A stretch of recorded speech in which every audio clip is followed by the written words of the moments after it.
Hello student, मैं अनिल। कैसे आप सब स्टूडेंट? हमने लास्ट वीडियो में क्लास 11 मैथ्स में एक्सरसाइज 3.2 का क्वेश्चन नंबर हमने थर्ड कंप्लीट किया था। आज हम इसका नेक्स्ट क्वेश्चन नंबर 4 कंप्लीट करते हैं। तो क्वेश्चन नंबर 4 में से क्या बोला? Find the value of the 5 trigonometry function if sec x 13/5 and x lie in fourth quadrant। तो सबसे पहले हमारे दिमाग में एक ही बात आती है, फोर्थ क्वाड्रेंट कहां पर आता है। तो देखो हमारे पास वही रूल वापस, और स्टूडेंट 10 क्लास, तो हमें पता है फोर्थ क्वाड्रेंट हमारा ये होता है। तो यहाँ पे cos और sec दो ही तो पॉजिटिव होते हैं, बाकी सारे क्या होते हैं हमारे पास नेगेटिव। तो हमें सारी वैल्यू फाइंड आउट करनी है। तो सबसे पहला हमारे पास जो गिवन है हम उसी को लिख देते हैं। sec x कितना दे रखा है? वो 13/5, ये तो गिवन ही है। cos x होता है क्या? इसका जस्ट अपोजिट होता है ना, तो 5/13 ये लो। पहला आंसर तो बन चुका है, क्योंकि पॉजिटिव होता तो पॉजिटिव, बाकी सारे नेगेटिव होंगे। तो मैं इसकी हेल्प से साइन लेके आ सकता हूं। देखो sin square x plus cos square x equal में वैल्यू 1 होती है, और मेरे को पता है मेरे को फाइंड आउट करना है sin स्क्वायर x। तो 1 माइनस cos स्क्वायर x, तो 1 माइनस cos की वैल्यू मेरे पास है 5/13 का होल स्क्वायर। तो 1 माइनस 25 अपॉन में कितना? 169। दोनों का एलसीएम ले लेते हैं, यह है 169 में से माइनस 25, तो मिल जाएगा मेरे पास कितना? sin स्क्वायर x इक्वल में आ जाएगा कितना? 144 अपॉन में 169। इसका स्क्वायर हटाएंगे, सामने रूट आ जाएगा, तो लिख सकता हूं प्लस माइनस में रूट की वैल्यू कितनी? 144 अपॉन में 169, और इसका स्क्वायर रूट कितना आ जाएगा मेरे पास? ये आएगा मेरे पास प्लस माइनस में 12 अपॉन में 13। तो मेरे को पॉजिटिव वैल्यू चाहिए, तो sin x आ गया 12 अपॉन में 13। ये साइन का आंसर आ चुका है मेरे पास। साइन आ गया तो मेरे को पता है मेरे पास क्या आ जाएगा भाई, कोसेक भी आ सकता है, लेकिन नेगेटिव पॉजिटिव नेगेटिव होता है ना, लेकिन मेरे को कौन सा नेगेटिव चाहिए, तो हम सिंपल नेगेटिव ले लेंगे। क्लियर? अब बात करते हैं, अगर साइन आ गया तो मेरे को पता कोसेक लाना बहुत आसान है। कोसेक क्या होता है? जैसे इसका अपोजिट होता है, रिवर्स करना होता है। तो भाई कोसेक एक्स हमने 10th क्लास से पढ़ के आया ना फॉर्मूला, 1 अपॉन में साइन, और साइन की वैल्यू यहां से कितनी आ रही है? फोर्थ क्वाड्रेंट के अकॉर्डिंग नेगेटिव, तो ये नेगेटिव हो जाएगा 13 अपॉन में 12। कोसेक भी आ चुका है। अब मेरे को पता है साइन कोस मेरे पास ऑलरेडी दोनों आ चुके, तो 10 लाना बहुत आसान है। वैसे 10 के दो फॉर्मूले हैं, तो 1 प्लस tan स्क्वायर इक्वल में sec स्क्वायर x होता है, लेकिन मैं वो ना लगा कि मैं साइन और कोस लूं, तो भी मेरा आंसर आ जाएगा sin x अपॉन में cos x होता है। साइन की वैल्यू मेरे पास यहां से कितनी है? नेगेटिव 12 अपॉन में 13, और इसके अपॉन में कितना आ जाएगा मेरे पास? 5 अपॉन में 13। ये पॉजिटिव है और ये नेगेटिव है, तो देखो मेरे पास सिंबल वापस नेगेटिव ही आना है। तो देखो कितना आ जाएगा मेरे पास, ये आंसर नोट करते ना भाई साथ साथ आप। तो इसका रेसिप्रोकल कर देते हैं, मेरे पास कितना आएगा? व्युत्क्रम होगा, तो ये आ गया कुछ ऐसा, ये कैंसिल आउट हो गया, माइनस 12/5। ये किसकी वैल्यू आ गई मेरे पास?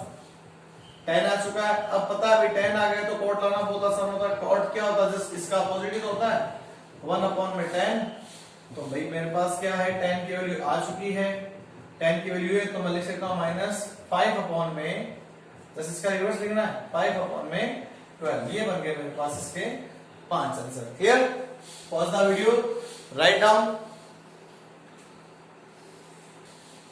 स्टूडेंट नेक्स्ट क्वेश्चन हमारे पास जो 5 है, 5 नंबर क्वेश्चन क्या कहता है?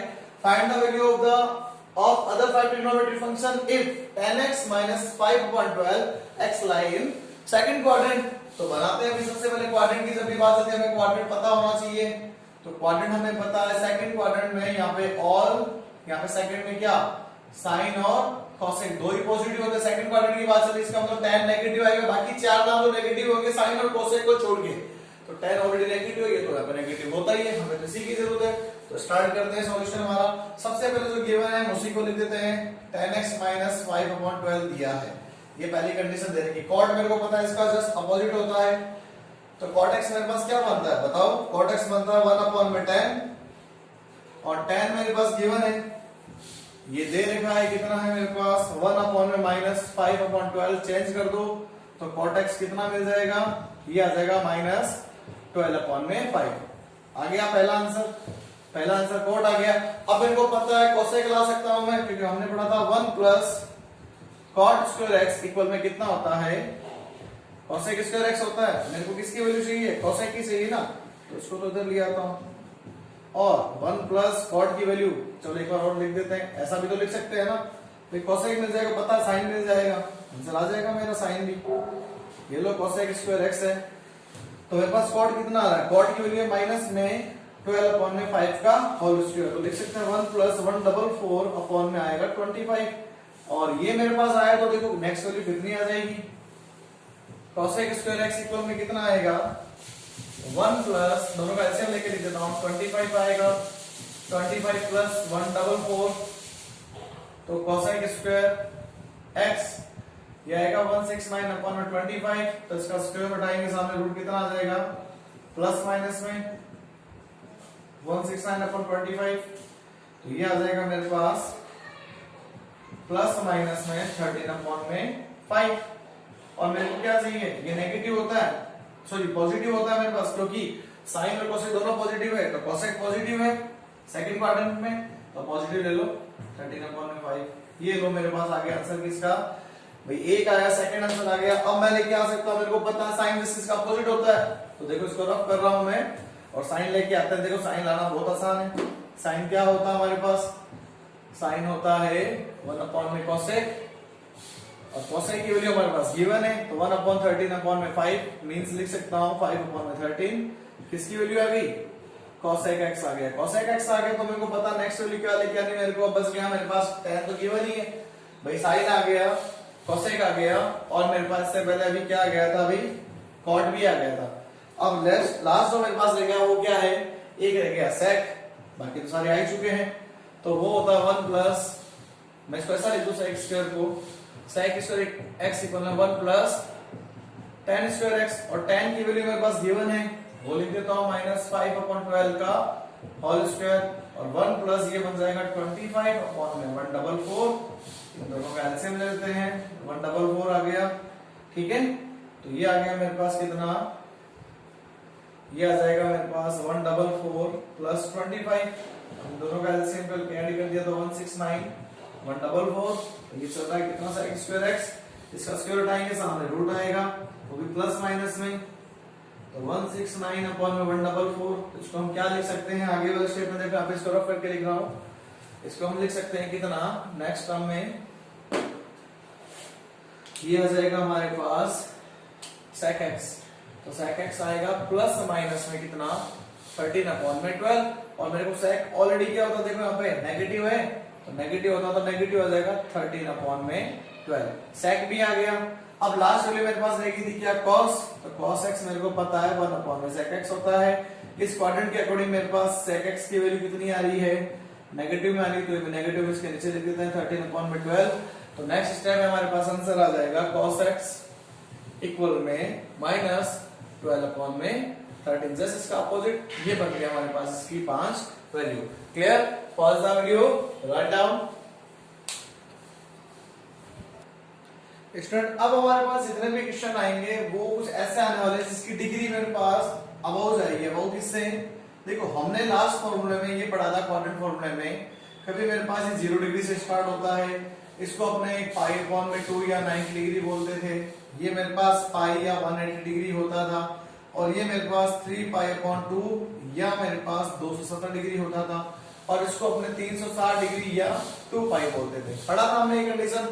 अब हमारे पास जितने भी क्वेश्चन आ गए अब हमें पता है कि 2 पाई तक मैंने तो लास्ट फॉर्मूला पढ़ा था, लेकिन क्या हो रहा है अब जो क्वेश्चन आ रहे हैं उनमें ये कंडीशन है कि 2 पाई से अबव जा रहा है, भाई 2 पाई से अबव जाने का मतलब 360 से भी ज्यादा, भाई 360 से अगर वापस 765 जा रहा है, तो देखो जब भी ऐसा क्वेश्चन आ जाए उस क्वेश्चन को हमें क्या करना है, 2 की कंडीशन में तोड़ना है, 2 पाई की कंडीशन में तोड़ना है। 2 पाई की कंडीशन तोड़ने का मतलब भाई 360 का कंडीशन में अगर मान लो जैसे मैं इसको 2 पाई, तो मेरे को पता मैं इसको 360 डिग्री लिख सकता हूं, अगर मेरे पास ये 3 पाई आ जाए तो भाई मैं 180 इसमें और जोड़ दूंगा, ये कंडीशन लिखी जा सकती है, या मैं इसको 4 पाई मतलब 720 डिग्री की कंडीशन में भी लिख सकता हूं।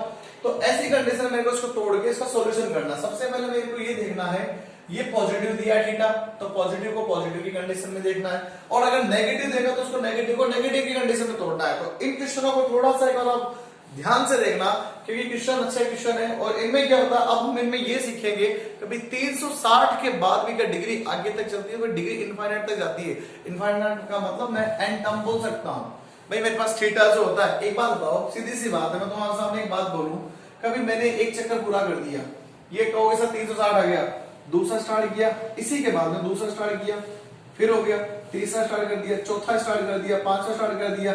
मैं बोलूं इन सब की वैल्यू टोटल बताओ डिग्री कितनी आ रही भाई, इसकी आ रही 360, 360, 360, 360, 360, सबको जोड़ के बता सकते हो कैसा लास्ट तक वैल्यू जो डिग्री में आई मेरे पास ये 360 इंटू में जो भी आई मेरे पास, जैसे 1 2 3 4 5 तो 5 से मल्टीप्लाई कर दो, आपके पास टोटल ओवरऑल डिग्री। जैसे एग्जांपल देखो हम इसका एक ऐसा इससे समझा सकते हैं, ये दो, एक चक्कर, दो चक्कर, तीन चक्कर, चार, ऐसे पांच, आगे से आगे बढ़ता जाएगा, है ना। तो मेरे पास रेडियन कभी खत्म नहीं होगा, रेडियन कहां तक जाएगा, एन टर्म तक जाता है, ठीक है ना, एन टर्म तक रेडियन खत्म ही नहीं होगा। तो हमारे पास जब इस टाइप के क्वेश्चन आएंगे तो हम उसको कोशिश ये करेंगे 2 पाई की कंडीशन में इनको हमें हमेशा तोड़ना, 2 पाई की कंडीशन को 360 डिग्री के हमें तोड़ना है। जैसे देखो अब इसको कंडीशन में कैसे तोड़ते हैं समझो इस बात को थोड़ा सा ध्यान से। भाई पहले तो ये देख लो पॉजिटिव है, तो हमें कंडीशन ऐसी लगानी है कि इसमें थीटा का फॉर्मूला भी लगेगा और आंसर भी आ जाएगा, मतलब तब वही रहेगी, क्वाड्रेंट अपने आप बता देगा। भाई पॉजिटिव है इसका मतलब पॉजिटिव क्वाड्रेंट ही चल रहा है, भाई सीधी सी बात है फर्स्ट क्वाड्रेंट में इसका कहीं ना कहीं आंसर कोई ना कोई एक आंसर होगा। अगर ये नेगेटिव होता तो हम ये देखते सबसे पहले कौन से क्वाड्रेंट में ये नेगेटिव होता है, इसके बाद अगर ये और कोई मान लो कोई और टर्म होती तो वो भी चेक करते पॉजिटिव कहां होता है नेगेटिव कहां होता है, और इस डिग्री के बेस पे चेक करना है हमें। तो देखो इस डिग्री के बेस पे मैं साइड में रफली वर्क कर रहा हूं, ये आपको फैल नहीं करना समझने के लिए। भाई हमें पता लास्ट डिग्री हमारी कहां पे खत्म होती थी, 360 पे खत्म, है ना। 360 डिग्री है, मगर 360 का इसमें भाग लगाओ, है ना, तो भाई 360 को किससे मल्टीप्लाई करोगे मेरे पास, या तो ये आ जाएगा इससे कम है, तो देखो 0 यहाँ पे 2, यहाँ पे पावर लगे और 6 और 7, भाई 720 है, 720 से ज्यादा जाएगा, है ना।